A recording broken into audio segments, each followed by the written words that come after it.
Hi, എല്ലാവർക്കും പണിക്കേസ് ബ്ലോഗിലേക്ക് ഹാർദവമായ സ്വാഗതം. ഇന്ന് കട്ടിലിൽ നിന്ന് എഴുന്നേറ്റപ്പോൾ തന്നെ ചുമ്മാ ഒന്ന് PC തുറന്നു നോക്കാമെന്ന് കരുതി ആദ്യം PC തുറന്നപ്പോൾ തന്നെ രാജു ടോക്സിലെ രാജേട്ടന്റെ നോട്ടിഫിക്കേഷനാണ് കണ്ടത്. BB5 3 കൺഫേമായെന്ന് പറഞ്ഞ മത്സരാർത്ഥികളെ കുറിച്ചുള്ള കാര്യമായിരുന്നു അത്. എന്നാൽ പിന്നെ അത് എന്താണെന്ന് നോക്കിയിട്ട് തന്നെ ബാക്കി കാര്യമെന്ന് വിചാരിച്ച് പല്ലുപോലും തേക്കാതെ നേരെ അതിനു മുന്നിലിരുന്നു.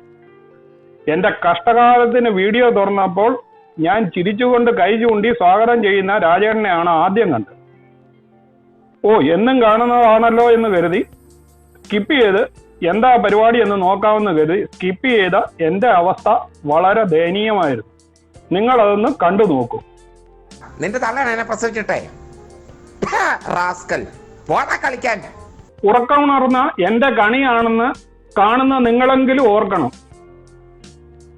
എന്റെ രാജേട്ടാ, ഇതൊക്കെ ഇടുമ്പോൾ നമ്മുടെ പഴയകാല KS ഗോപാലകൃഷ്ണന്റെ ചിത്രങ്ങൾക്കൊക്കെ A സർട്ടിഫിക്കറ്റ് കൊടുക്കുന്നത് പോലെ തമ്പുനൈനിൽ A എന്നോ അല്ലെങ്കിൽ ഉള്ളിൽ പട്ടിയുണ്ട് കടിക്കുമെന്നോ ഒക്കെ എഴുതിയിട്ട് പോസ്റ്റ് ചെയ്യണ്ടേ?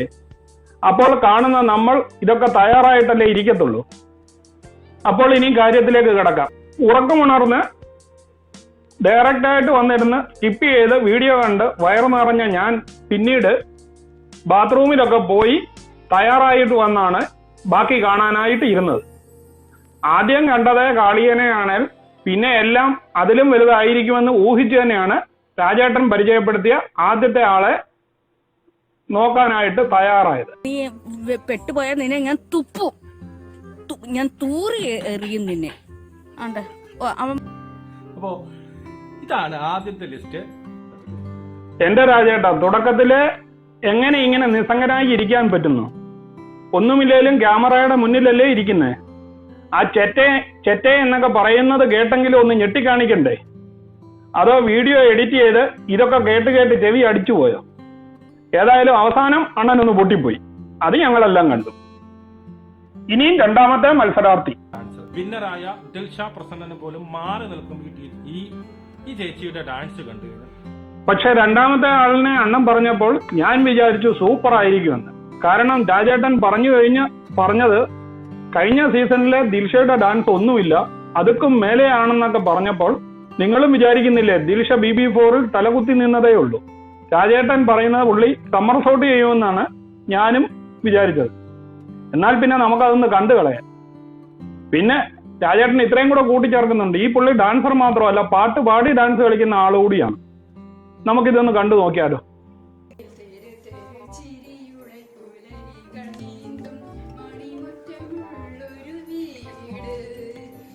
എന്റെ രാജേട്ടാ, ചേട്ടനെ അറിയാവുന്ന ആരെങ്കിലും ഒക്കെ ഈ സീസണിൽ പോകാൻ ചാൻസ് ഉണ്ടോ?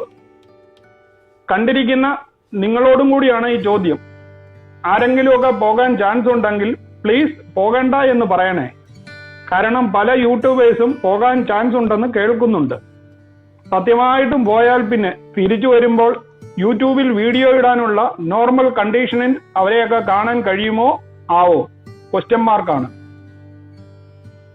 ഇനി മൂന്നാമത്തെ ചേട്ടൻ പറയുന്ന താരം.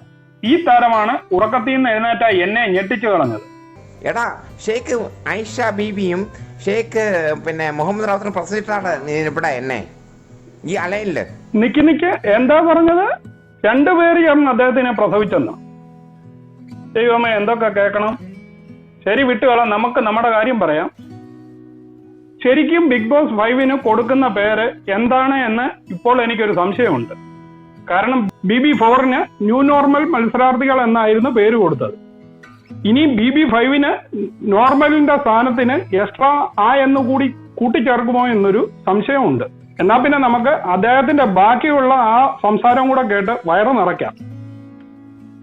ഞാൻ പട്ടി കളിക്കാൻ വേണ. എന്റെ അമ്മോ, സൗണ്ട് സിസ്റ്റം കൂടി അടിച്ചു പോയോ? തയ്യാറായി ഇരുന്നത് കൊണ്ട് എനിക്ക് പ്രശ്നമൊന്നും ഉണ്ടായില്ല. പക്ഷെ ഒരു കാര്യം ഉറപ്പായി, ഈ താരം ഉണ്ടെങ്കിൽ രാജേട്ടൻ ഉൾപ്പെടെയുള്ള ഞാൻ ഇഷ്ടപ്പെടുന്ന പലരുടെയും വിമർശന റിവ്യൂ കഴിഞ്ഞ വർഷം വരെ നടത്തിയതുപോലെ ആകത്തില്ല. ഇതുവരെ ടോക്സിസിറ്റി എന്നൊക്കെ പറഞ്ഞേ കേട്ടിട്ടുള്ളൂ. ഇത് അതിൽക്കും മേലെയാണ്. അത് രാജേട്ടനൊക്കെ ആലോചിക്കണം. ഇനിയും പിന്നെ ഒരു കാര്യം കൂടി, ഇപ്പം കേട്ടത് മലയാളത്തിലായതുകൊണ്ട് എല്ലാവർക്കും മനസ്സിലായി. അറബിയിൽ വല്ലതും ആണെങ്കിൽ എന്റെ പൊന്നോ, രാജേട്ടനും മൂപ്പനും സമ്മറും കൂടി മിസ്റ്റർ പ്രഭുവിനോട് പറഞ്ഞ് ശിക്ഷപ്പെടുന്നത് വളരെ നന്നായിരിക്കും. അറബിയിലെ തെറി കേട്ട് തർജ്ജമ ചെയ്ത് പഠിക്കുവാൻ ഇനി ശ്രമിച്ചു തുടങ്ങണം. ഇല്ലെങ്കിൽ ഈ താരം ഉണ്ടെങ്കിൽ ആകെ പുലിവാലായിപ്പോ. അപ്പോൾ ഈ 3 പേരെ കണ്ടപ്പോൾ തന്നെ ശാന്തവും സമാധാനവും സുന്ദരമായ BB5 ഞാൻ സ്വപ്നം കണ്ടുകൊണ്ട് നിർത്തുന്നു. ഈ വീഡിയോയുടെ ഫുള്ള് കാണുവാൻ വേണ്ടി രാജു ടോക്സിന്റെ ലിങ്ക് ഞാൻ താഴെ കൊടുത്തിട്ടുണ്ട്. നിങ്ങൾക്ക് അവിടെ പോയി ഈ വീഡിയോയുടെ ഫുള്ള് കാണാവുന്നതാണ്. നിങ്ങൾക്ക് ഈ വീഡിയോ ഇഷ്ടമായെങ്കിൽ ചാനൽ ലൈക്ക് ചെയ്യുക, സബ്സ്ക്രൈബ് ചെയ്യുക, കൂട്ടത്തിൽ ആ ബെല്ലൈക്കൺ കൂടി ഒന്ന് അമർത്തുക. അപ്പോൾ പുതിയൊരു വീഡിയോയുമായി കാണുന്നത് വരെയും എല്ലാവർക്കും ഗുഡ് ബൈ.